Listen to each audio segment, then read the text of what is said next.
King Jr. at the 21st century. And of course we have to talk about Dr. Martin Luther King Jr. and where Dr. King stands in the 21st century, at the beginning of the 21st century, Dr. Lewis V. Baldwin. Dr. Baldwin is a professor of religious studies at Vanderbilt University.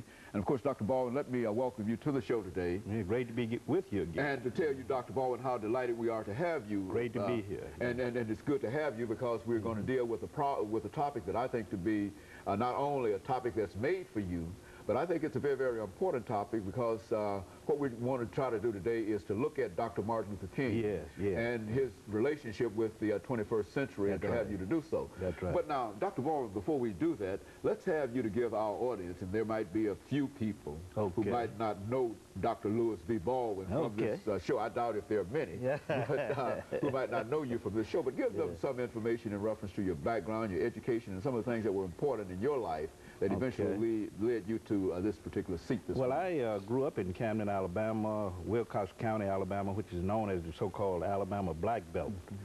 I was born there in 1949, grew up there, attended the public schools, which of course were segregated at that time, graduated from Camden Academy High School in 1967.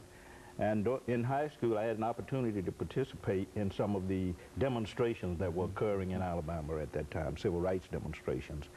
I left Camden Academy High School and I matriculated at Talladega College in Alabama. And I graduated from Talladega in 1971 with a BA in history and went from there to Crozer Theological Seminary in Rochester, New York. From there to Northwestern University, where I received a PhD in 1980. In 1984, I started writing about Dr. King and the civil rights movement. So I've been writing about, writing on that subject now for more than 20 years.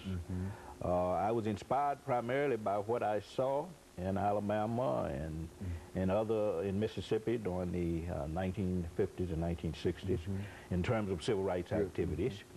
I was also inspired to write by my own participation because I had a chance not only to observe but to participate in some of the demonstrations and to read the works of people like Martin Luther King Jr. and Malcolm X and others who were involved in the movement, and that served as quite an inspiration for me to do my research